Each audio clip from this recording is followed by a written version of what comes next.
తప్పకుండా బలహీన వర్గాలకు మరి మనకు రాజకీయ ప్రాతినిధ్యం పెరగాలి అనే ఆలోచన ఏదైతే ప్రభుత్వం చేస్తుందో దాన్ని స్వాగతిస్తున్నాం. అయితే మంత్రి గారు మాట్లాడుతూ రాజకీయ సామాజిక ఆర్థిక అన్నారు అధ్యక్ష. నాకు తెలిసినంత వరకు ఈ బిల్లులో కేవలం రాజకీయ అవకాశాలకు సంబంధించే ఉంది తప్ప ఇందులో మరి సబ్ ప్లాన్ పెట్టి కనీసం డబ్బులు ఇచ్చినట్టయితే లేదా మీరు బీసీ డిక్లరేషన్లో చెప్పినట్టు మిగతా ఆర్థిక పరమైన అంశాలు ఏమైనా ఉన్నాయని చూశారు అధ్యక్ష. బిల్లు అయితే ఏం లేవు. మరి సామాజిక ఆర్థిక అన్నారు అధ్యక్ష. అది కూడా బీసీ సబ్ ప్లాన్ కూడా తొందరలోనే ప్రత్యేకంగా అవసరమైతే ఒక సమావేశం పెట్టి బీసీ సబ్ ప్లాన్ కూడా పెట్టాలి అని చెప్పి కూడా రాష్ట్ర ప్రభుత్వాన్ని తమ ద్వారా నేను కోరుతా ఉన్నా అధ్యక్ష. అయితే అధ్యక్ష ఈ సందర్భంగా మా పెద్దలు మా గౌరవ మాజీ మంత్రివర్యులు బలహీన వర్గాల సంక్షేమ శాఖకు మంత్రిగా పనిచేసిన గంగుల కమలాకర్ గారు చాలా విషయాలు చెప్పారు. న్యాయపరమైన శాస్త్రీయంగా చేయండి, న్యాయపరమైన చిక్కులు లేకుండా చేయండి అని వారు చాలా విషయాలు చెప్పారు అధ్యక్ష. దాంతోపాటు ఇంకా ఒక 2-3 అంశాలు మా పార్టీ తరఫున, ఎందుకంటే మున్సిపల్ చట్టాన్ని సవరిస్తున్నప్పుడు వారు మాట్లాడారు. పంచాయతీరాజ్ మంత్రిగా నేను గతంలో కొంతకాలం పనిచేశాను అధ్యక్ష. కాబట్టి నా అనుభవంతో వారికి కొన్ని సలహాలు సూచనలు కూడా నేను చేయాలనుకుంటా ఉన్నా అధ్యక్ష. అధ్యక్ష మా పార్టీ కొత్తగా ఈరోజు బలహీన వర్గాల సంక్షేమం గురించి ఈరోజు మాట్లాడడం లేదు అధ్యక్ష. పెద్దలు కేసీఆర్ గారు 2004వ సంవత్సరంలో ఆనాడు యూపీఏ ప్రభుత్వంలో ఆనాడు కాంగ్రెస్ పార్టీతో మేము పొత్తు పెట్టుకున్నాం అధ్యక్ష. పొత్తు పెట్టుకున్న తర్వాత ఆ రోజు యూపీఏ ప్రభుత్వంలో భాగస్వామిగా కూడా దాదాపు సంవత్సరంన్నర కాలం మంత్రిగా కూడా కేంద్ర కేబినెట్ మంత్రిగా కూడా కేసీఆర్ గారు పనిచేసినారు. ఆ సమయంలో అధ్యక్ష 2004 డిసెంబర్ 17 నేను డేట్తో సహా చెప్తా ఉన్నాను. ఆ రోజు కేసీఆర్ గారు ఇక్కడ తెలంగాణ నుండి ఆనాడు ఆంధ్రప్రదేశ్ నుండి మన బలహీన వర్గాల సంక్షేమ నాయకులు ఎవరైతే ఉన్నారో బీసీ సంక్షేమ సంఘం జాతీయ అధ్యక్షుడిగా ఉన్న ఆర్ కృష్ణయ్య గారిని వారి ప్రతినిధి బృందం మొత్తాన్ని కూడా ఆ రోజు ప్రధానమంత్రి మన్మోహన్ సింగ్ గారికి ఫోన్ చేసి వారి కార్యాలయానికి ఫోన్ చేసి అపాయింట్మెంట్ తీసుకొని సార్ బలహీన వర్గాల సంక్షేమం మీద మాట్లాడాలి, మీరు కొద్దిగా సమయం ఇవ్వండి, ఏదో మెమరాండం ఇచ్చి 5 నిమిషాల్లో పోవడానికి కాదు, మాకు కొద్దిగా సమయం కావాలి అంటే ప్రధానమంత్రి మన్మోహన్ సింగ్ గారు కూడా టైం ఇచ్చినారు అధ్యక్ష. దాదాపు 45 నిమిషాలు టైం ఇస్తే గంటన్నర పాటు సమావేశం జరిగింది అధ్యక్ష. ఈరోజు మన బీసీ కమిషన్ మాజీ చైర్మన్ గా ఉన్న వకులాభరణం కృష్ణమోహన్ రావు గారు కూడా అందులో ఉన్నారు ఆ ప్రతినిధి బృందంలో. అట్లాగే ఆర్ కృష్ణయ్య గారు వీరందరూ కూడా ఉన్నారు. ఆ రోజు కేంద్ర మంత్రిగా కేసీఆర్ గారు డిమాండ్ చేసింది అధ్యక్ష ఆనాటి ప్రధానమంత్రి గారిని, సార్ ప్రతి రాష్ట్రంలో బలహీన వర్గాల సంక్షేమ శాఖ ఉంది, బీసీ వెల్ఫేర్ మినిస్ట్రీ ఉంది, దానికి బడ్జెట్ కేటాయింపులు ఉన్నాయి.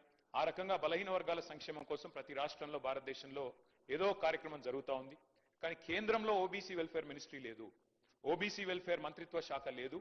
పెడితే చాలా బాగుంటుంది. అప్పుడు ఏమవుతుందంటే అనుసంధానం చేసుకొని ఓబీసీ అక్కడ కేంద్రంలో ఉన్న మంత్రిత్వ శాఖ రాష్ట్రంలో ఉండే మంత్రిత్వ శాఖలు కలిసి పనిచేస్తే మరింత మేలు చేయవచ్చు, ఓబీసీ మంత్రిత్వ శాఖ పెట్టండి అని మొట్టమొదటిసారిగా భారతదేశంలో మరి ఒక కేంద్ర మంత్రిగా ప్రధానమంత్రి గారి దృష్టికి తీసుకుపోయిన నాయకుడు మా నాయకుడు కేసీఆర్ గారు అనే మాట నేను మీకు గుర్తు చేస్తా ఉన్నాను అధ్యక్ష. అట్లాగే అధ్యక్ష పార్టీ పెట్టిన కొత్తలోనే బీసీ పాలసీ తెచ్చి కొంత మరి మా పార్టీ విధానాల్లోనే బీసీ పాలసీ అంటూ తీసుకొచ్చింది కూడా ఆనాడు టీఆర్ఎస్ అధ్యక్ష. రాష్ట్రం ఏర్పడ్డది అధ్యక్ష. చాలా మంది పెద్దలు చెప్తా ఉంటారు కేసీఆర్ గారి నాయకత్వంలో ప్రజా ఉద్యమం నిర్మాణం జరిగింది, అందులో అందరం కూడా పాల్గొన్నాం. ఈ హౌస్ లో ఉన్న వాళ్ళలో కూడా చాలా మంది ఉన్నాం. అందులో భాగంగానే ఆనాడు పార్టీలకు అతీతంగా పోరాడితే అల్టిమేట్ గా తెలంగాణ సిద్ధించింది. తెలంగాణ వచ్చిన తర్వాత అధ్యక్ష 2014లో మొట్టమొదటిసారి ఇక్కడ శాసనసభ కొలువు తీరిన తర్వాత తమరు కూర్చున్న స్థానంలో అధ్యక్ష అక్కడ కూర్చున్నది సిరికొండ మధుసూనాచారి గారు, బలహీన వర్గాల బిడ్డ స్పీకర్ గా. ఇక్కడ కౌన్సిల్లో శ్రీ కనకమామిడి స్వామి గౌడ్ గారు, అక్కడ చైర్మన్ గా స్వామి గౌడ్ గారు, ఇక్కడ మొట్టమొదటి స్పీకర్ గా మరి మధుసూనాచారి గారిని కూడా చేసుకున్నది ఆనాడు టీఆర్ఎస్ ప్రభుత్వం అధ్యక్ష. అట్లాగే ఫస్ట్ టైం అధ్యక్ష చరిత్రలో, ఉమ్మడి ఆంధ్రప్రదేశ్ చరిత్రలో, ఇందాక పాయల్ శంకర్ గారు మాట్లాడుతూ అన్నారు అడ్వకేట్ జనరల్ ఎన్నడూ కాలేదు అని, దాన్ని కూడా మార్చి తిరగరాసి మొట్టమొదటి అడ్వకేట్ జనరల్ బలహీన వర్గాల బిడ్డను చేసింది కూడా కేసీఆర్ గారి ప్రభుత్వం. బిఎస్ ప్రసాద్ గారు వారిని ఆనాడు మొట్టమొదటి ఏజీగా నియమించింది కూడా కేసీఆర్ గారి ప్రభుత్వం అధ్యక్ష. ఇందాక కొంతమంది మిత్రులు మాట్లాడితే ఇంకేదో అన్నారు, నేను దాని జోలికి ఎక్కువ పోను. కానీ ఇవాళ కూడా మా పార్టీకి 3 ప్రోటోకాల్ పొజిషన్లు ఉన్నాయి సార్ రాష్ట్రంలో. ఒకటి శాసనసభలో ప్రతిపక్ష నాయకుడిగా కేసీఆర్ గారు ఉన్నారు, అక్కడ శాసన మండలిలో ప్రతిపక్ష నాయకుడిగా మధుసూనాచారి గారు ఉన్నారు, అట్లాగే శాసన మండలిలో డిప్యూటీ చైర్మన్ గా బండా ప్రకాష్ గారు ఉన్నారు. అంటే 3 ప్రోటోకాల్ పొజిషన్స్ ఉంటే అందులో 2 బీసీ బిడ్డలకిచ్చి మా పార్టీ నిబద్ధతను చాటుకున్నామనే మాట కూడా నేను వారికి విజ్ఞప్తి చేస్తా ఉన్నాను అధ్యక్ష.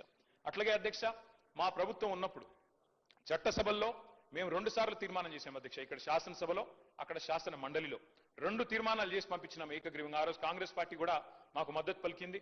శ్రీధర్ బాబు గారు, బట్టి విక్రమార్క గారు ఆనాడు ఇక్కడ ఉన్నారు, వారు మద్దతు పలికినారు అధ్యక్ష. ఒక తీర్మానం ఏం చేసినాం అధ్యక్ష, మేము సెన్సస్ తో పాటు 2021లో చేయబోయే సెన్సస్ తో పాటు జనగణనతో పాటు కులగణన కూడా చేయండి అని మొట్టమొదటిసారి రాహుల్ గాంధీ గారు మాట్లాడే కంటే ముందే కులగణన గురించి మాట్లాడిన మొట్టమొదటి ప్రభుత్వం తెలంగాణ ప్రభుత్వం అన్నాడు కేసీఆర్ గారి నాయకత్వంలోనే మాట కూడా నేను గుర్తు చేస్తా ఉన్నాను. తీర్మానం కూడా మీ రికార్డులో ఉంటుంది సార్. జాతీయ స్థాయిలో చేయాలని చెప్పాము, తర్వాత ఏం చేసామో కూడా చెప్తాను సార్. అట్లాగే చట్టసభల్లో కూడా రిజర్వేషన్లు ఇవ్వండి, బలహీన వర్గాలకి శాసనసభలో అదే విధంగా శాసన మండలిలో పార్లమెంట్ లో కూడా ఓబీసీ రిజర్వేషన్లు తెండి అని చెప్పి కూడా మరొక తీర్మానం కూడా చేసి ఇదే హౌస్ నుండి మనం పంపించాము. కాపీలు ఎల్ఏ మినిస్టర్ గారి దగ్గర కూడా ఉంటాయి అధ్యక్ష, సెక్రటరీ గారి దగ్గర ఉంటాయి, కావాలంటే చూసుకోవచ్చు అధ్యక్ష. అట్లాగే ఆనాడు ఇప్పుడు పెద్దలు మంత్రి గారు మాట్లాడుతూ ఒక మాట అన్నారు అధ్యక్ష, సీలింగ్ పెట్టారు అని. అధ్యక్ష నేను దయచేసి నేను ఇది రాజకీయం కోసం మాట్లాడలేదు, కానీ కొన్ని విషయాలు ఎందుకంటే తప్పుదో పట్టించకూడదు అధ్యక్ష, ప్రజల్ని కానీ సభ్యుల్ని కానీ తప్పుదో పట్టించకూడదు. ఆ రోజు కమలాకర్ గారు కొంత మాట మాత్రంగా చెప్పే ప్రయత్నం చేసినారు. ఆ రోజు కాంగ్రెస్ ప్రభుత్వం ఆనాడు ఉమ్మడి ఆంధ్రప్రదేశ్లో ఉన్నప్పుడు, కిరణ్ కుమార్ రెడ్డి గారు ముఖ్యమంత్రిగా ఉన్నప్పుడు ఆ రోజు ఈ చట్టం ఏదైతే ఉందో ఉమ్మడి ఆంధ్రప్రదేశ్లో పంచాయతీరాజ్ చట్టం కానీ మున్సిపల్ చట్టం కానీ వారు తెచ్చారు అధ్యక్ష. సుప్రీంకోర్టులో ఏం జరిగింది అధ్యక్ష ఇంతకీ? సుప్రీంకోర్టు 2010లో రాజ్యాంగ ధర్మాసనం అంటే కాన్స్టిట్యూషనల్ బెంచ్ సరిగా దానికి మించిన బెంచ్ భారతదేశంలో ఇది లేదు. రాజ్యాంగ ధర్మాసనం ఆ రోజు ఒక తీర్పు ఇచ్చింది అధ్యక్ష, 50% సీలింగ్. ఇది కేసీఆర్ గారో తెలంగాణ ప్రభుత్వమో బీఆర్ఎస్ పార్టీయో పెట్టింది కాదు అధ్యక్ష. ఈ సీలింగ్ పెట్టింది సుప్రీంకోర్టులోని రాజ్యాంగ ధర్మాసనం. దాన్ని అతిక్రమించే అధికారం ఈ దేశంలో ఏ ప్రభుత్వానికి లేదు, కేంద్ర ప్రభుత్వానికి లేదు, రాష్ట్ర ప్రభుత్వానికి కూడా లేదు. ఉన్న ఒకే ఒక్క మార్గం అధ్యక్ష, ఒకే ఒక్క మార్గం, మనం పార్లమెంట్ లో అవసరమైతే రాజ్యాంగ సవరణ చేసి రెండు పార్టీలు కనుక అనుకుంటే, ఇవాళ మెజారిటీ ఉన్నది బీజేపీకి, అక్కడ ప్రతిపక్షంలో ఉన్నది కాంగ్రెస్ పార్టీ. మాకైతే లోక్సభలో సభ్యులు లేరు, రాజ్యసభలో 4 సభ్యులు ఉన్నారు మాకు. కానీ ఇవాళ కావాలనుకుంటే బీసీలకు నిజంగా న్యాయం చేయాలి అనుకుంటే పరిధి అసెంబ్లీ కాదు అధ్యక్ష.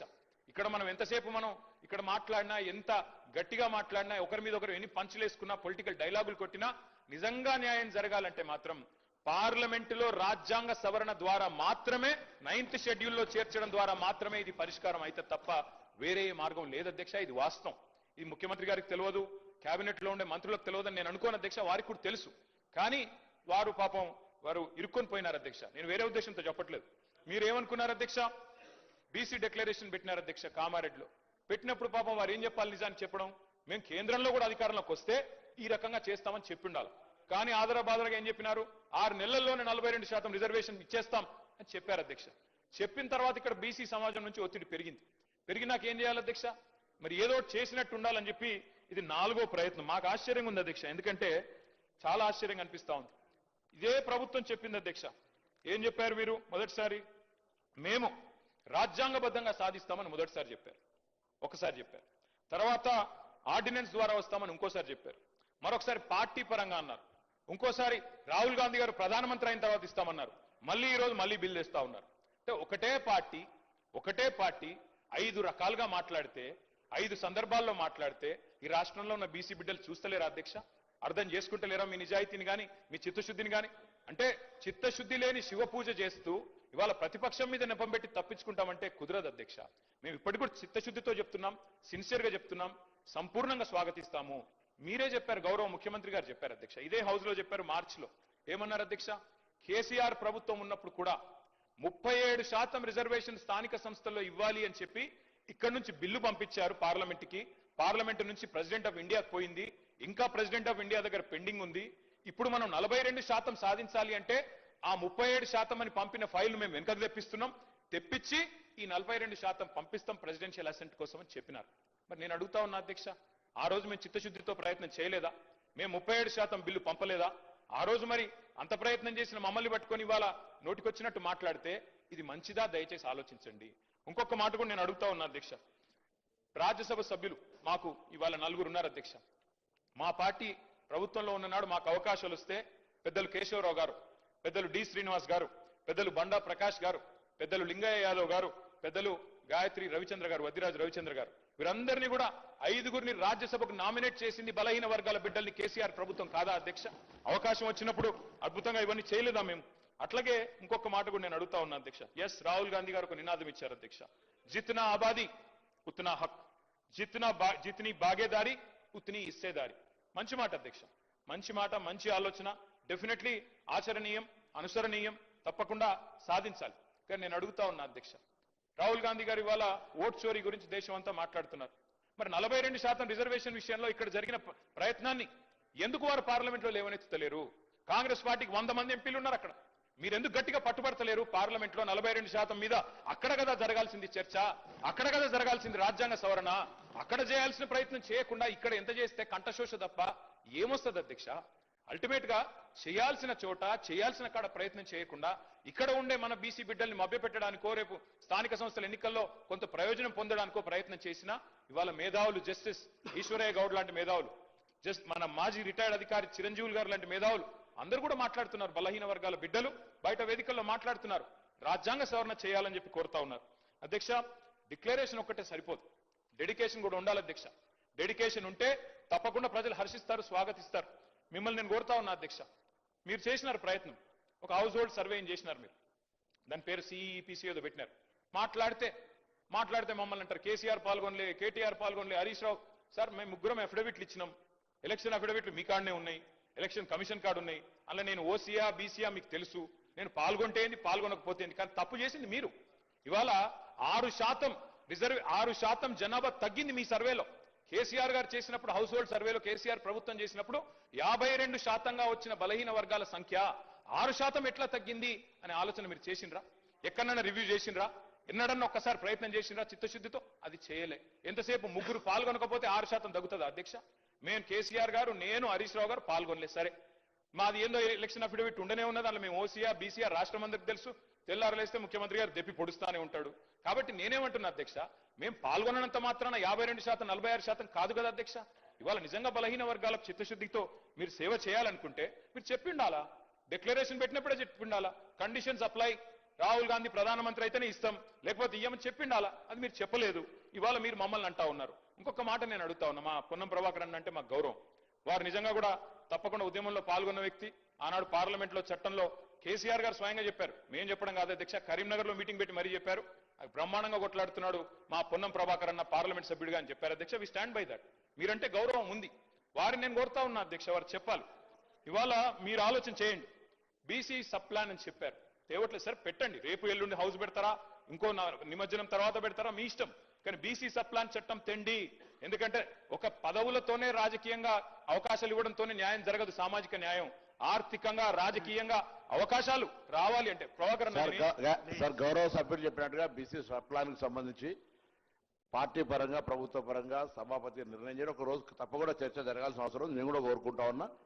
కానీ ఇవాళ నేను మళ్ళీ ఇంతకుముందు కూడా అంటే వారికి సభలో ఎక్కువ అనుభవం ఉంది, మంత్రిగా చేసినారు, ప్రభుత్వంలో చాలా కీలక పాత్ర ఉంది. కాబట్టి ఇంకా ఏదైనా లోపాలున్నా, ఇంకేమైనా ఉంటే సరి చేసుకునే విధంగా మీరు సలహా సూచనలు చెప్పండి. కానీ సభ అభిప్రాయం ఏకగ్రీవంగానే ముందు నుంచి అదే విజ్ఞప్తి చేస్తారా, మొదటి నుంచి కూడా అదే మాట మాట్లాడుతూ ఉన్నా. ఈరోజు